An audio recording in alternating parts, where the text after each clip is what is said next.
Okay, well, now we're going to go into a topic about when you should date, because there are times actually in this preparation stage that it might be better not to be dating at all. And the reason being, when we're thinking about how to prepare for this, one of the things that we want to look at is where we are individually. Because if we want to be good in a relationship, we have to be somebody that's offering something good. And I didn't really get that for a long time. I was somebody that was so hurting and wounded, and yet I was expecting some fabulous person to come my way.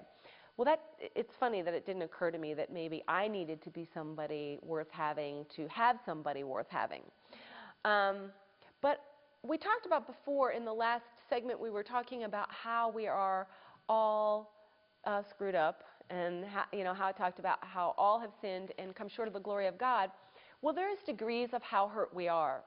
And so there's times when we have been so hurt that what we need to do is have some time for some healing and some growth before we even get in the game and even date.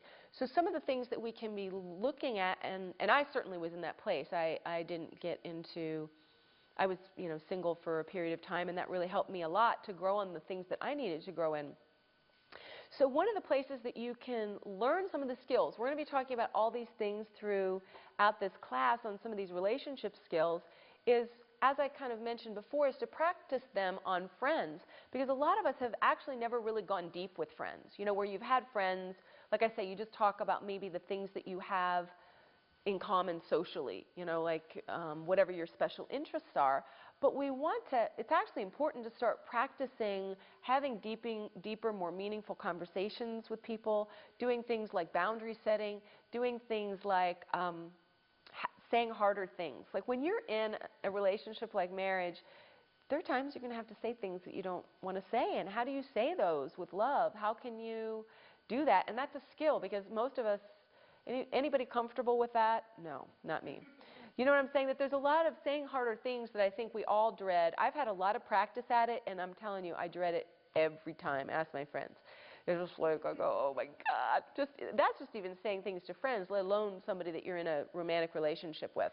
But it is something that, these are some of the things that you need to practice. So, for instance, some of the things where you might not be ready to date, for me, I was always in a relationship. I went from one relationship to another. If you can't be single, there's something wrong with that. There's something, if you're in a place where you are not okay, where you're in a place that you're not happy being alone and being single, you're not ready. There's some places that you need to actually be healed, because being too dependent is never going to be something that works in a relationship. So, because what happens, and this is so typical, a lot of times people put all of their love and all of their energy into looking for that one right person. And so, but one person can't meet all your needs. There is no such thing as one person that can be there for you, and it's an unhealthy relationship to even be in, where somebody's looking at you for that, where it's like the one person you give your heart to, or the one person that you open up and share your deepest secrets with. You need to be in a place where you already have amazing, close, deep, good relationships, and know what that looks like, and practice on platonic relationships first, and practice some of these skills where you know what safe people are with friends. Sometimes we don't even know, like for a long time, I didn't even know what a safe person looked like in a friendship. Where if you have friends that have betrayed you or have not been trustworthy. So these are things that you want to practice and learn as friends to get you ready, so that once you've got people filling your tank, and you've got people there for you, and you've got some good sustaining relationships, then you're in a better place to be pursuing dating. For instance, one of the things that kind of really worked for me is that made wonders, because I had never actually really had any good women friends. And that's the other thing too. It's actually important to have good same-sex relationships. I was one of those people that way back, I would always think, oh, I just get along with guys. Women are too catty. They're too competitive. Well, I know a lot of people feel that way. Well, you've got the wrong people in your life, if that's the case. You know, because the truth is that what happens really is if you're having, like for me, you know, like when I was single and I have all these guy friends, most of them, honestly, they were into me. I just wasn't really, you know, so they give you, you know, if you've got a bunch of guy friends and they're kind of attracted to you, it's a different dynamic because they're relating to you not just as a friend. You know, a lot of that was, hey, I liked it because I got whatever I wanted. Well, that's not actually the best kind of relationships to practice skills on, you know, for what you're going to need, you know, as far as a dating relationship goes. So I'm talking about really platonic relationships, and particularly it's actually helpful to have, if you're a woman, to have deep relationships with women, or if you're a man, to have deep relationships with men. Well, for me, it was my friend's song, and I learned so much in that relationship. It was the first time that I ever really felt safe, where I could just be myself and be open, and I would actually call her about all the changes I was going through with men, and some of the struggles, and you know, it was hard for me to be single. You know, it was because I was so dependent on wanting somebody there all the time that I called her sometimes, like a few times a day, crying, going, I just feel so alone, and you know, I just feel unloved. And she was there for me, and she was that person that I could be my broken, wounded self, and she was there and loving and accepting and gave me grace and love. And we need relationships like that to practice on, to fill our tank, where we know what a good relationship looks like in a platonic relationship. And then from that taught me so much about what I needed in a romance. Because her and I would talk all the time. It was kind of funny. I would say, oh my gosh, if I could just find a guy just like you. And she'd go, I just want to find a guy just like you, you know. And it was kind of this thing like, hey, if you were a guy, you know, we'd be married, you know. So, you know, and I was not attracted to women, so it was not going to, wasn't going to work that way. So as great as she was. So the thing is that what we want to do is have those kind of relationships, because I'm telling you, it makes all the difference. It's like, how are you going to know what something good looks like if you haven't really been experiencing and practicing that in platonic relationships? So if you're too needy, if you're too dependent, if you're somebody that can't be okay by yourself, you should get to the place, honestly, if you're like, where you feel unbelievably happy and content alone.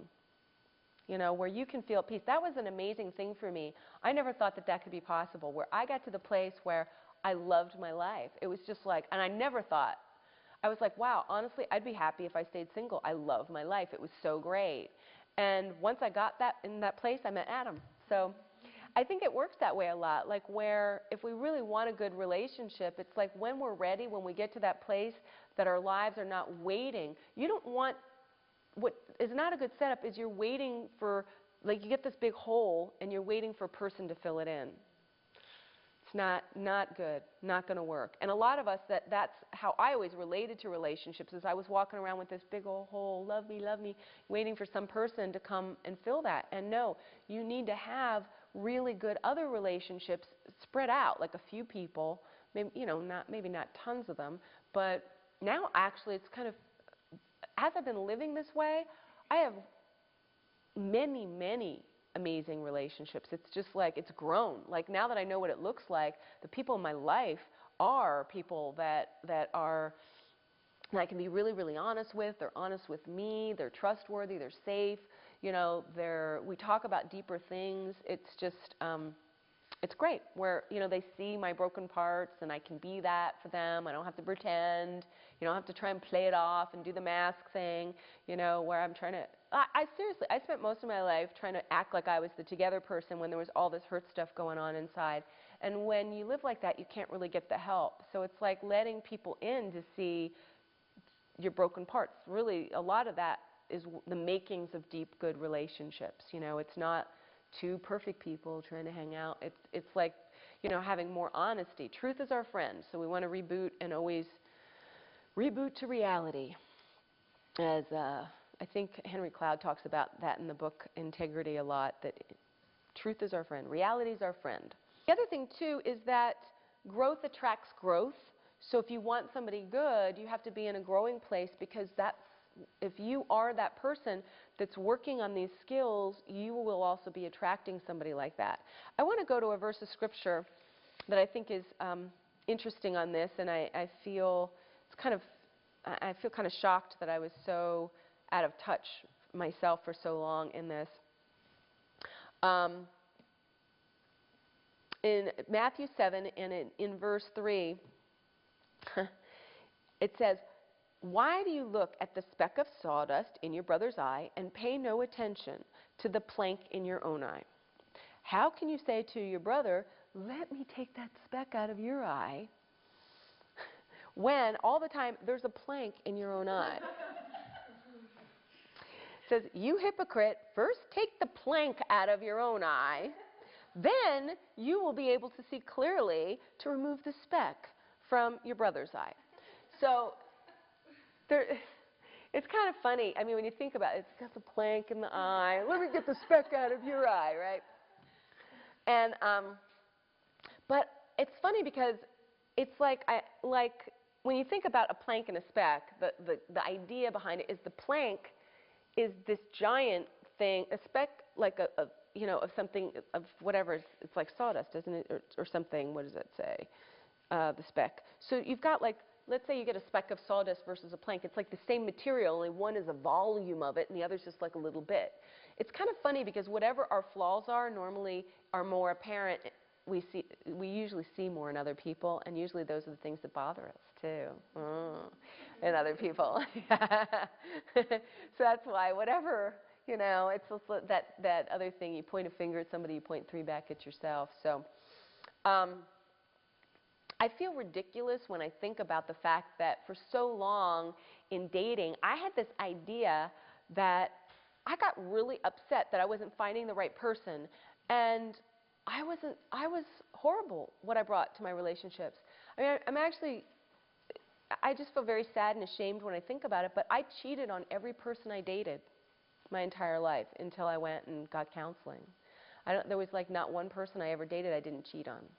I actually would go from one relationship and wait until something better came. When I was not happy, I would hang on to that one until I thought somebody else that was going to take care of me more or make me happy or whatever, and talk about a mess. And I think about how insane that is. Why is it that I thought, I was married to my first husband. I cheated on him constantly, thinking that some man was going to rescue me out of that marriage. It was, it was a bad marriage, and he was abusive and an alcoholic. But what was I? Like, I was not the prize. It's not like I was some great prize. I mean, who I was in the relationship, why would I think that I was deserving of somebody wonderful when that's what I was, And it finally got to the place where I realized, where I just saw that.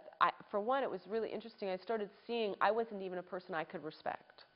Like, it was really interesting when I finally got, oh my gosh, like, I wouldn't respect me, And that, so it's like I got to the place where I knew that I needed to be an honorable person to be worth somebody honoring, and so what we want to do is we want to be in the place that we're committed to being the kind of person that's worth having, that we are growing, that we are looking at what's the junk in our lives, what's the stuff that we got to clean up, that we're, and there is no such thing as getting it all together. It's just all we can do is be on the path. There's never a time that we arrive and we go, okay, I'm great now. There is no such thing. But all that any of us can do is be on the path, is be on the journey and be committed to that and be doing the best that we can at looking at how we can grow and how we can be somebody that's worth having, how we can bring something and offer something that's worth offering. And strangely, when it's just where there was a time that it looked like there was nobody like worth dating. At one point, I looked around and go, gosh, all these losers. I was a loser, Just sort of like, but all of a sudden when I started growing and getting some healing and becoming more honorable and becoming somebody that was, we're going to talk about some of the characteristics and some of the places that we want to grow personally and look at, then all of a sudden there were people that I was attracting, people that were the kind of people that I had always desired, So that's a a big factor. And so we want to look at that first. We don't want to be so in a hurry.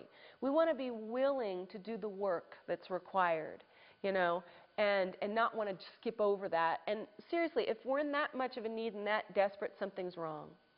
And it's not going to work anyway.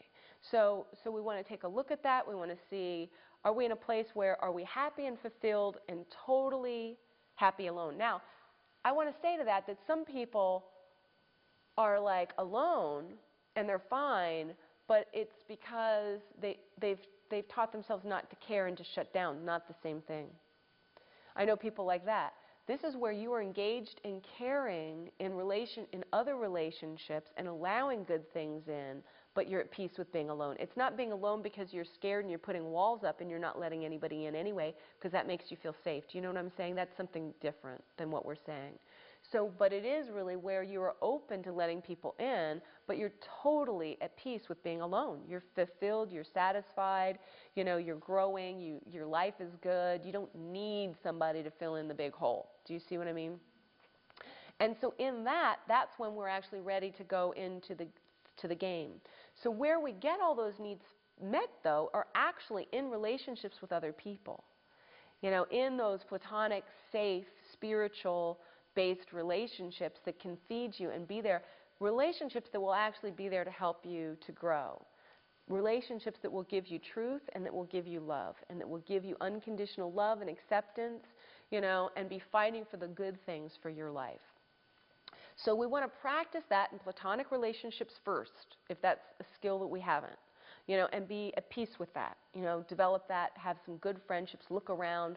When you've got that and are feeling good, then that's the time to move into practicing some of these things in dating, which we're going to be speaking about specifically. If you're not sure as far as whether you're ready or not, then it's a good thing to maybe ask somebody, that knows you, that you trust, that would be really honest with you. And that's the thing. You need to get some people in your life that are willing to be really honest with you in a loving way. But that's something to look at as far as, asking somebody if you're in that place, or do you got a little bit of work to do? Is there a little bit like I did? I had 3 years of pruning, of taking care of some of myself and getting, my life together. It's grace. When I think about how much I've done it wrong and how much I don't deserve what I have. I really don't. All the people that I've hurt and all of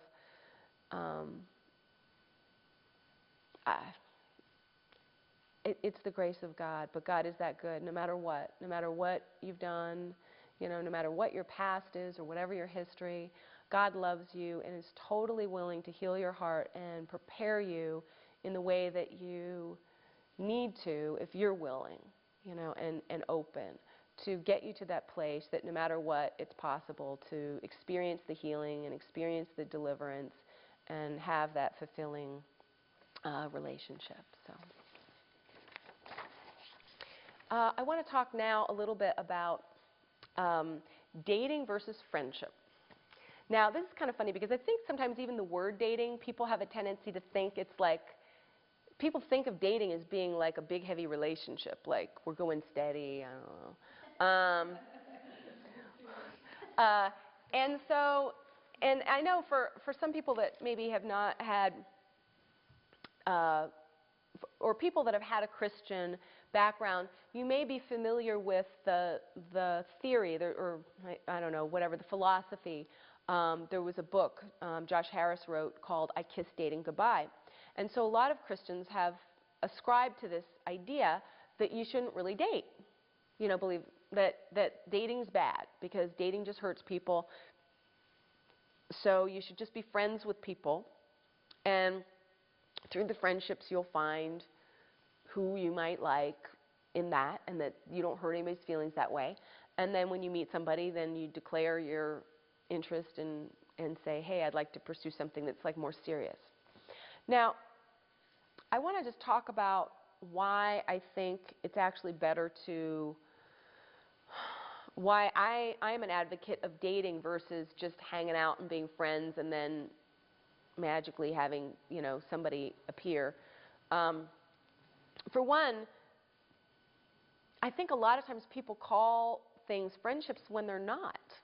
So that's kind of, I think, misleading. And anything that's misleading is never a good thing.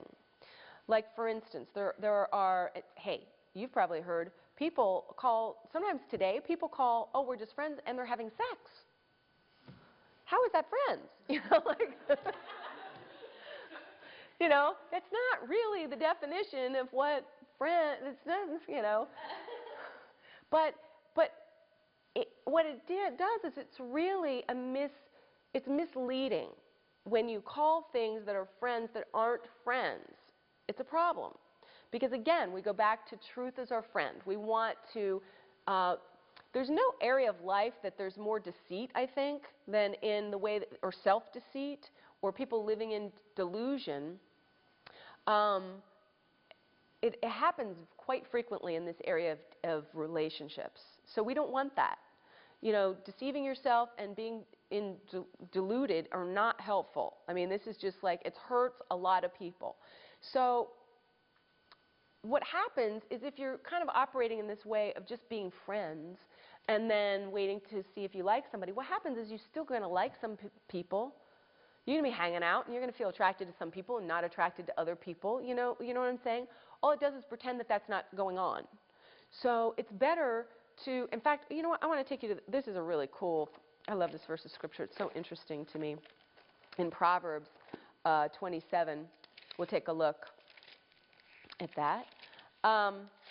It says in Proverbs 27 in verse 5, deep stuff. It says, better is open rebuke than hidden love. So think about this. Better, somebody rebuking you openly. This is saying it's actually better for somebody to confront you to the face. Anybody here like rebuke? Not me. Not a big fan, right? You know?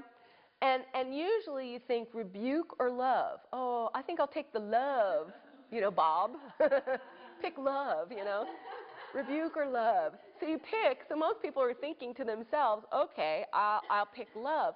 But this is saying, and honestly I believe this with my whole heart, it's better to have open rebuke, somebody to your face that will be honest with whatever the rebuke is, than hidden love. Because again, it's all about truth being our friend. So what happens often, and this, I'll tell you, there's a lot of hurt that occurs with this. I've seen this so many times. I could tell you story after story where you've got somebody that's going with that. I have a very good friend of mine that went with that, we're just friends kind of thing. Hung out with somebody, gosh, for a couple of years. And in her mind, she was a big advocate of this thing. But the truth was, the guy, she was hanging out with somebody she totally thought she was going to wind up with and marry. And she thought that that's what they were doing the whole time, like her best friend, they're just friends. And guess what? The guy was never interested. It turned out badly. I mean, it turned out really bad. So, it was just talk about a disaster. Ripped her heart out, and it was a big mess. It's like, it's not useful to where you're interested in somebody and they don't even know that. Do you know what I'm saying? It just, for one, it's foolish that you're getting so attached and attracted, like you get so invested in this relationship and you don't even know if it's reciprocated. That doesn't make sense. It's not a setup for success. Better is open rebuke than hidden love. You know, that the idea is you want to get truth out there. You know, you want to find out if somebody doesn't like you, wouldn't you like to just know and move on? I mean, wouldn't that be kind of a better place to be? What it is it's a breeding ground for false hope. It says in the Bible, false hope makes your heart sick. Do you know what false hope means? It's hoping for something that ain't never going to happen.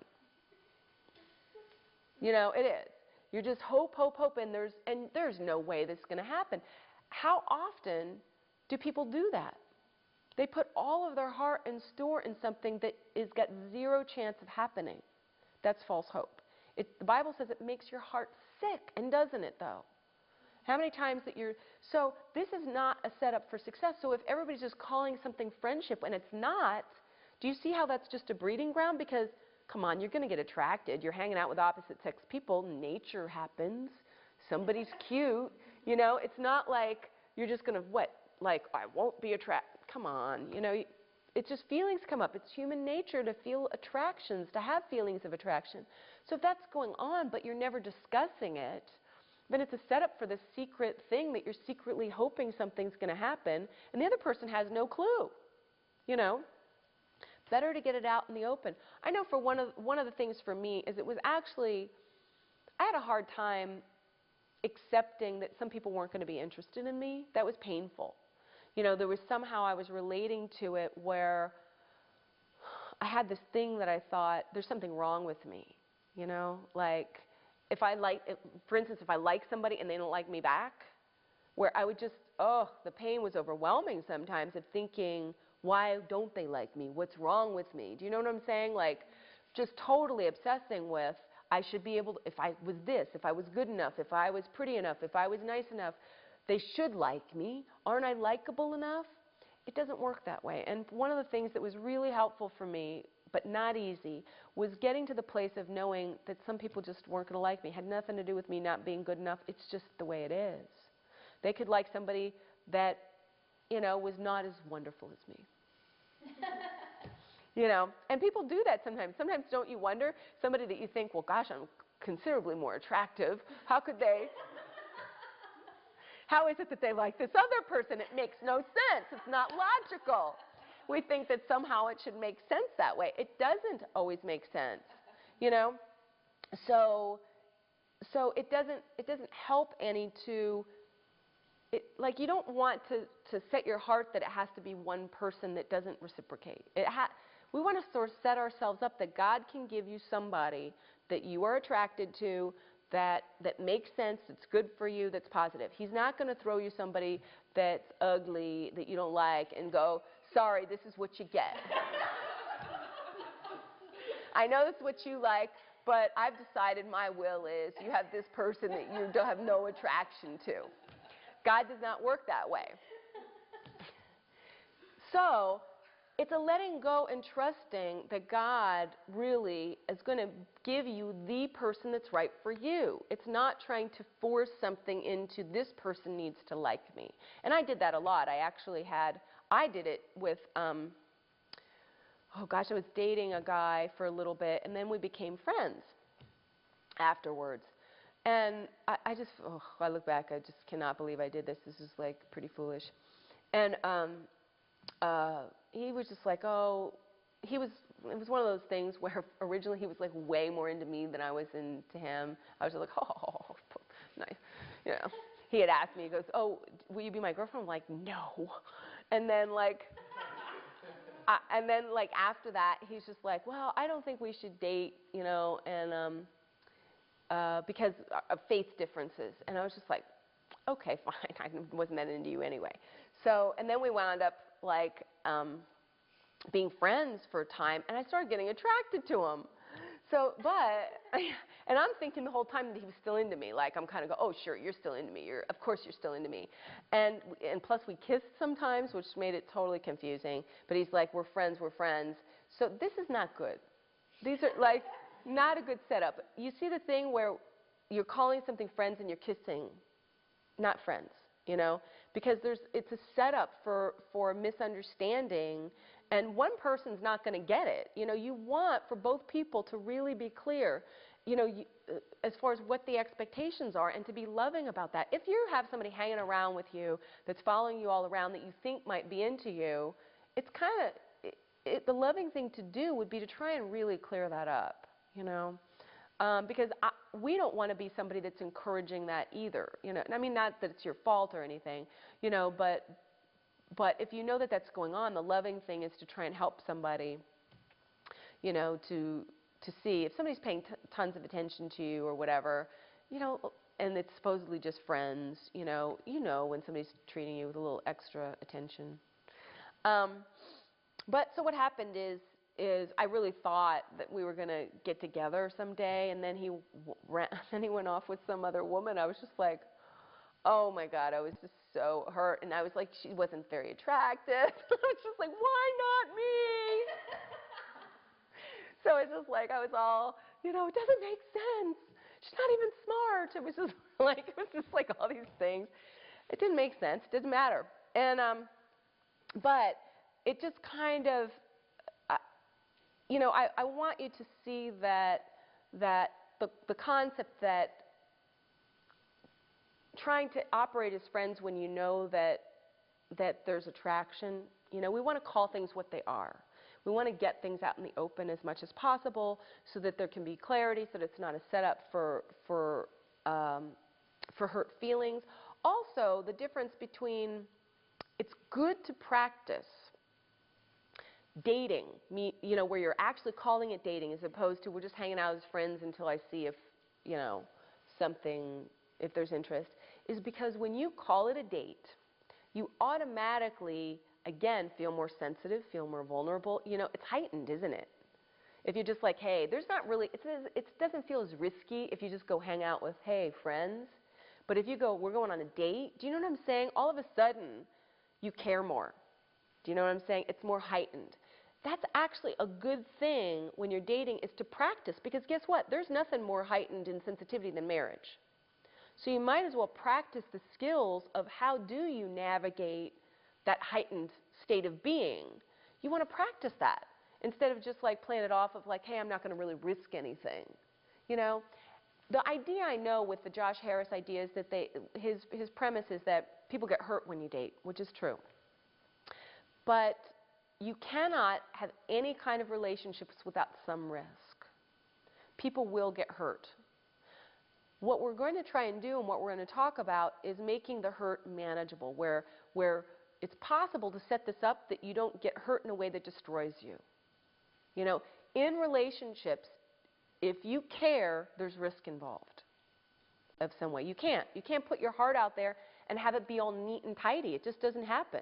Life is messy. Marriage is messy. Marriage is not all neat and tidy. There's feelings. You get hurt. You have to learn how to navigate through hurt in a good way, in a way that's not harmful. There's a difference between feeling some hurt and doing harm. So what we want to do is learn how to navigate through that heightened sense of being. And so putting yourself on purpose where you practice some of the skills in dating, where you call it a date, you actually go on a date, and call it that, and how do you deal with people's feelings getting hurt more easily? How do you take care of your heart and somebody else's? Practicing some of those things, because you will absolutely need those skills for marriage. You can't just skip over practicing any of it and you're going to be genius at it when you get married. That's silly. Do you see how that doesn't really make sense? So practice it on something that doesn't have as high of a stake so that you can be prepared down the road. So that's why, all in all, I want to advocate being clear, advocate that don't call things friends when there's romantic feelings there. If you are attracted to somebody, it's good to find out or to talk about it and not just, be overly attached to, also just not being attached to having it be one person. To be in a place of peace of just saying, I want these qualities, and that's what's important. It doesn't have to be, we're not trying to squeeze it into making it work with this one person. It's totally fine that if I find somebody that I'm attracted to that has all these other qualities that matter to me, that's what I want. God can work with that. God can't change the person that you want and make them connect with you. That's not available. You can't. I don't believe God takes free will in any way. I believe that we all have free will and free choice. But I do believe that there's somebody that you can have that fits all those things. So being open and honest about the state of the relationship, whether it's friends, let's not be having friends with benefits, is not friends. So, people always get hurt in that situation. People think there's no such thing as like, usually somebody's lying about how much they care. Usually when two people are having sex and they're calling it friends, one of those two people is lying. One of those two people cares more than they're actually copping to, because what they're doing, false hope. They're hoping that somehow, they're going to win that person eventually. So the idea is that we want to embrace truth, we want to embrace honesty, we want to call relationships what they are.